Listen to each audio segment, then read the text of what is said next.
Bonjour tout le monde, je suis très heureuse de vous retrouver et aujourd'hui j'aimerais vous présenter un album que j'ai fait avec une collection Craft O'Clock qui s'appelle Héritage Whispers. Voilà. Avant toute chose, je voulais vous dire que je vais refaire cet album avec une collection Stampin' Up et ce sera dans mes prochaines vidéos. Donc, si ça vous intéresse, ne ratez pas l'occasion. Voilà, je m'en vais vous montrer ce que j'ai fait. J'ai ici, pour une fois changé, j'ai fait une couverture indéchirable. J'ai utilisé du papier brune dune, du mauve et du papier métallisé mauve. Voilà la collection, la couverture plutôt. J'ai fait un chipboard. J'ai mis des Wing of Stella. Voilà, album simple au niveau du dos. Voilà, j'ai utilisé un joli ruban mauve. Et en fait, cet album, c'est un album pop-up. Voilà, donc il se présente ainsi. Sur la couverture de gauche, vous avez une grande pochette avec une carte, toute simple, mais un livret. Non pour le bruit. Le premier pop-up se présente ainsi. Voilà. Et voici, c'est une carte pivotante que vous avez certainement déjà vu passer plusieurs fois. Voilà.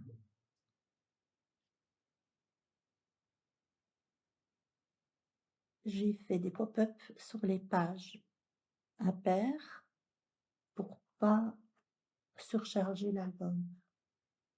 Voici. Alors, vous allez me dire, celui-ci, ça peut être un pop-up, oui et non, pas vraiment, mais enfin, voilà, ça se présente ainsi. Vous avez, voilà, c'est plutôt comme ça, et puis comme ça. Alors oui, si vous avez l'œil, vous aurez vu que j'ai été distraite et que j'ai tamponné à l'envers, mais quand il y aura les photos dessus, ça n'est pas trop grave. Voilà ce que c'est quand on est distrait. Voilà. De ce côté-ci, vous avez un autre pop-up qui est l'effet livre avec du papier métallisé mauve. Voilà, qui peut contenir 2 photos. C'est vrai qu'en général, les pop-up, on est toujours un petit peu restreint dans les photos, donc c'est pour ça que je fais sur les pages paires, entre guillemets, des pages classiques, je vais dire. Voilà. Et ce très beau papier, il se suffit à lui-même, hein.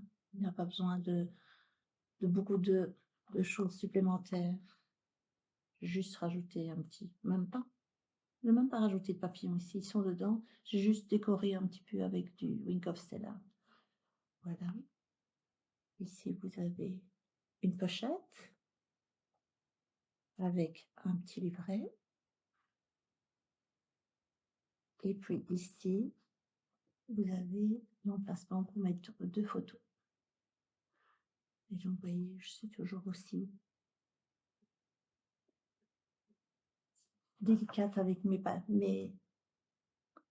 die cut. Je n'aime pas en mettre de trop.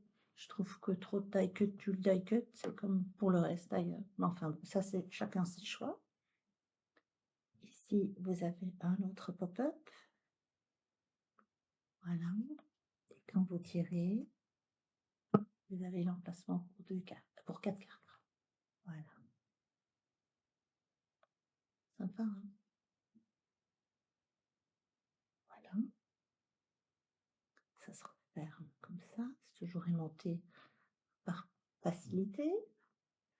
De ce côté-ci, vous avez dans le haut un emplacement pour une photo.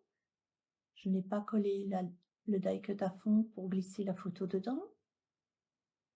Et sur le bas, vous avez encore la possibilité d'un emplacement photo et vous avez une cascade qui permet de mettre, vous pouvez très bien mettre des photos ici si vous voulez, mais si vous n'en avez pas assez, le papier devant est décoré, donc vous pouvez le laisser ainsi.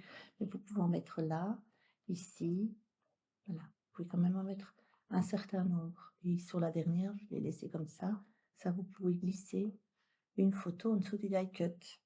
Voilà, refermer parallèlement. Ce côté-ci s'ouvre comme ceci et je l'ai déjà fait souvent, souvent, souvent. Voilà. Ça ne permet pas de mettre des grandes photos, mais vous pouvez mettre des petites photos que vous redimensionnez à la taille qui vous convient. Ça vous permet quand même d'en mettre 9. Voilà, quelquefois c'est sympa aussi d'avoir des petites photos. Voilà, voilà. Ça se referme ainsi. Et de ce côté-ci, vous avez une page un peu déstructurée. C'est-à-dire, par là, ça s'ouvre vers le bas, vers le haut, à gauche, à droite. Voilà. Avec un grand emplacement pour mettre une photo, avec un die cut qui n'est pas collé à fond. Et ici, des emplacements pour photos. Et également, ici, des emplacements pour photos. Voilà, voilà, voilà. Et en bas, vous en avez également un. Et en fait, c'était la très jolie page que j'ai utilisée pour la couverture, que j'ai coupée en deux et que j'ai travaillé ainsi. Et on finit par une très grande pochette qui contient un livret, vous voyez, avec ce papier qui est très beau. Ça se suffit à lui-même, hein, il ne faut pas toujours mettre beaucoup de choses pour que ce soit joli. Enfin, c'est mon avis. Et voilà. Donc en fait, cet album-ci est à vendre si vous êtes intéressé.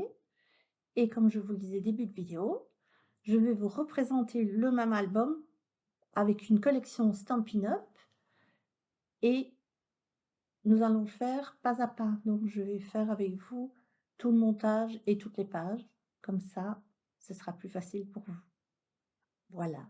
J'espère vous revoir très très vite pour mes autres vidéos et j'attends vos avis. Merci beaucoup. À bientôt. Au revoir.